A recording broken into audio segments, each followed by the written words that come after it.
Assalamualaikum warahmatullahi wabarakatuh. Waalaikumsalam warahmatullahi wabarakatuh. Kami dari kelompok 2 akan menyaksikan drama tentang di balik asal Perang Padri. Nah, perkenalkan, nama saya Najwa Fadlan sebagai narator sekaligus saudara Belanda. Perkenalkan, nama saya Julfa Kuzaroya sebagai warga desa 2 dan Fatimah dan saudara Belanda. Saya Nadina Aprilia sebagai Pandeko, Datuk Renceng dan prajurit Pati 1. Perkenalkan, saya Eka sebagai Datuk Bandaro dan saudara Belanda. Perkenalkan, nama saya Irma. Saya sebagai warga desa 1 dan Hasan. Perkenalkan, nama saya Muhammad Tegar Budi Alam. Di sini saya sebagai Tuanku Imam Tunggal. Selamat menyaksikan.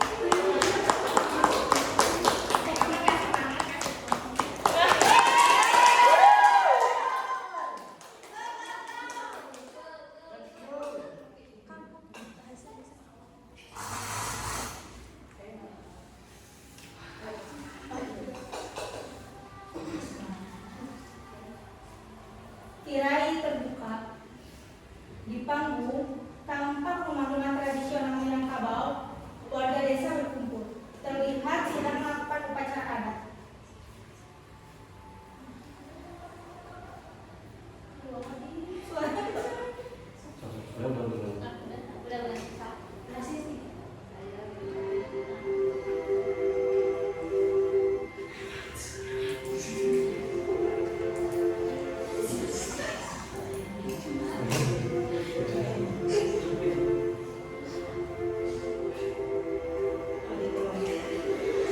Pesta ini harus dirayakan semeriah mungkin karena pesta ini sudah ada sejak dulu.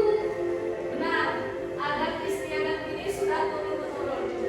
Kita sebagai orang Minangkabau harus melestarikan. Tiba-tiba terdengar suara lonceng dari kejauhan.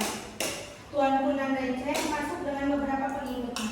Mereka mengenakan pakaian ornamen dan membawa tongkat. Hentikan pesta ini.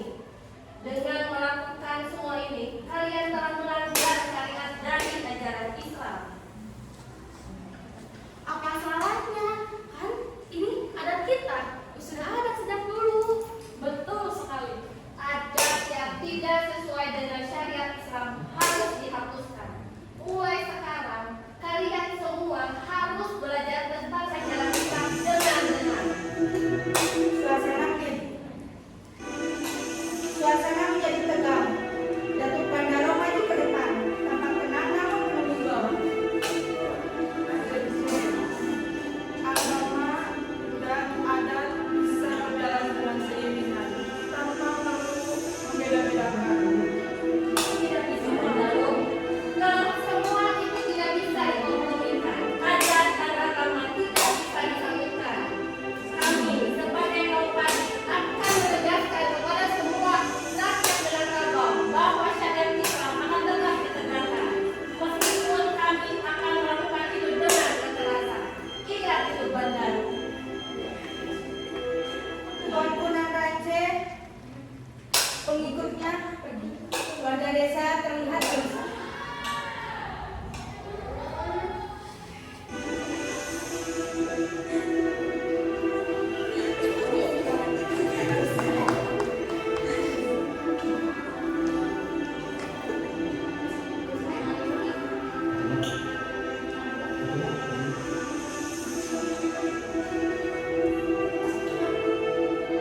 Ayah, apa yang terjadi pada saat ini? Mengapa mereka keras sekali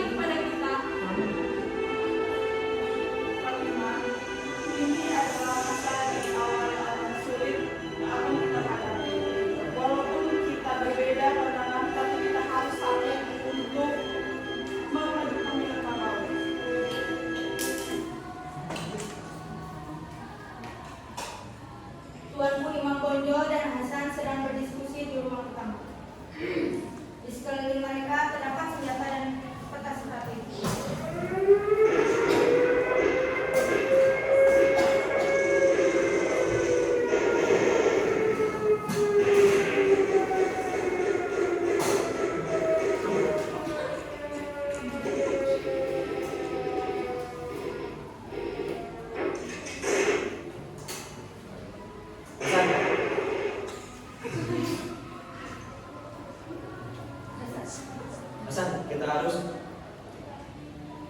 Hasan, kita harus bersiap. Belanda sudah mencampuri urusan kita.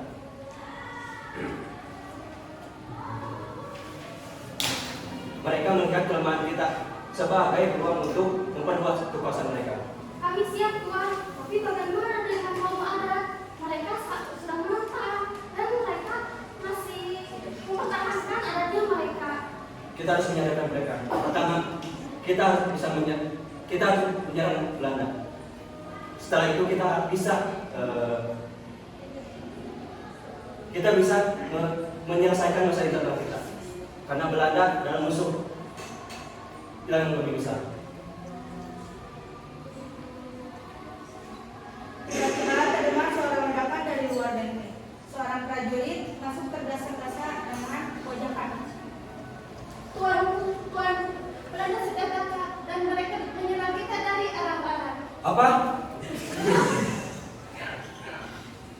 Bagaimana kita Tuan? Bagaimana? Apa yang harus kami lakukan?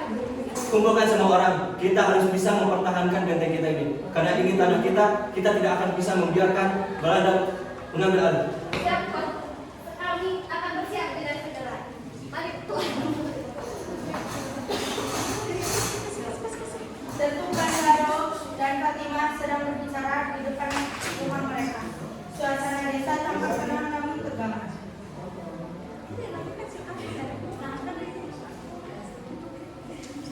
Ayah, apakah perang ini tidak akan berakhir? Mereka selalu menyerang kita, padahal mereka adalah keluarga kita juga. Kapan perang ini akan berakhir, Ayah? Bukan Fatimah, walaupun kita berbeda sebagai zaman dan kaum agama, tetapi kita harus bersatu untuk mengusir Belanda.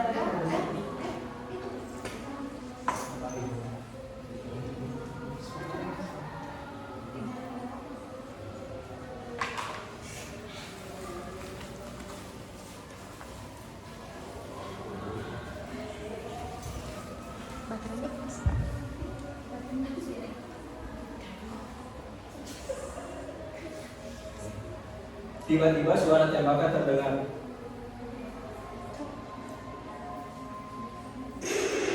Warga desa benar-benar ketakutan. Beberapa saudara Belanda masuk dengan senjata terbunuh.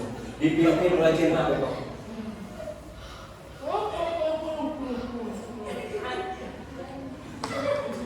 Kami datang untuk menghentikan kekacauan ini.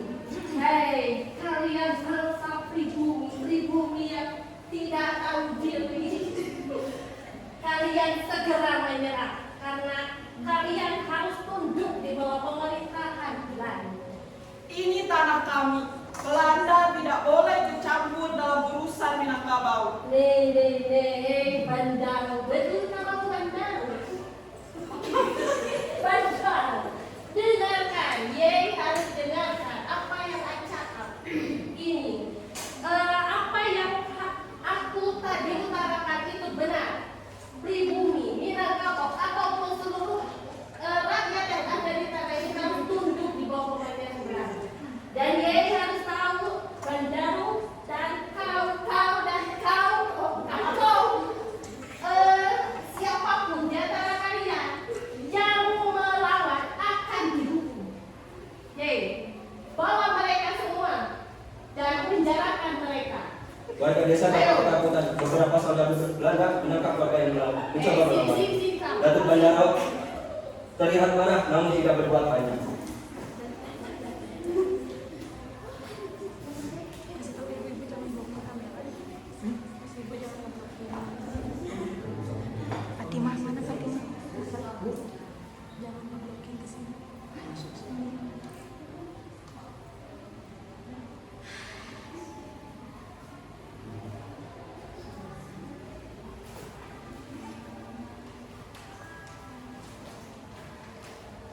Tuanku Imam Bonjol dan Datuk Banjaro bertemu di sebuah tempat tersembunyi.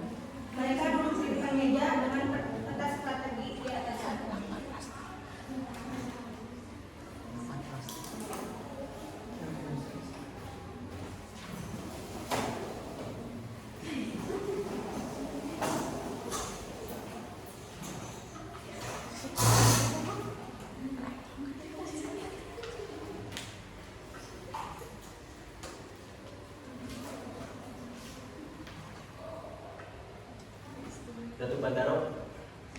Datuk Bandaro, kita harus bisa bekerja sama untuk melawan Belanda, karena Belanda adalah musuh kita bersama.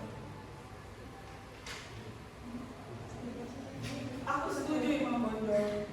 Ini adalah saatnya untuk kita bersatu dan melupakan perbedaan yang telah terjadi di belakang.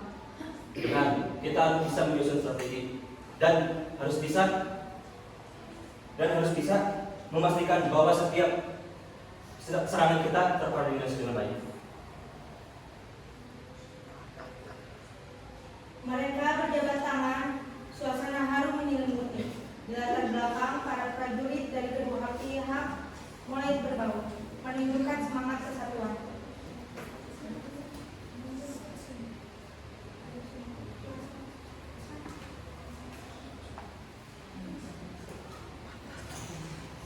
Ini sudah saatnya, Tuan. Saatnya tunggu-tunggu, Tuan. Karena kekuatan kita sudah besar dan sudah banyak, Tuan. Kita akan membuktikan kepada Belanda bahwa Minangkabau tidak akan bisa dikendalikan oleh Belanda. Siap, Tuan. Benteng dalam keadaan kacau balau. Suara tembak dan ledakan terdengar di mana-mana. Tuanku Imam Bonjol terlihat terluka, duduk bersandar pada dinding benteng. Hasan datang menghampiri dengan wajah panik. Tuanku. Tuanku, kita harus mundur, Tuanku. Karena pasukan kita saat ini sudah melemah dan pasukan Belanda sudah semakin kuat dan sudah banyak. Tidak, Hasan, kita harus bisa bertahan hingga akhir. Ini tanah kita, dan kita tidak akan membiarkan Belanda mengambil alih. Tapi Tuanku, bagaimana dengan pasukan kita yang sudah melemah dan pasukan Belanda yang sangat kuat sekali? Tiba-tiba beberapa soldadu Belanda masuk dan menangkap Tuanku Imam Bonjol. Jenderal Beko berjalan masuk dengan senyum menahan wajahnya. Imam Bonjol, akhirnya datang. Imam Bonjol harusnya pindah. Oh iya. Imam Bonjol, akhirnya kau tertangkap. Dan dia adalah bukti kemenangan kami, kemenangan pemerintahan Belanda. Dan Ye adalah satu-satunya bukti bahwa Minangkabau dan bangsa pribumi tidak ada apa-apa. Perang ini mungkin berakhir, tapi semangat perjuangan para orang Minangkabau tidak akan pernah mati. Selama masih ada orang Minangkabau, semangat terus akan membara. Bullshit.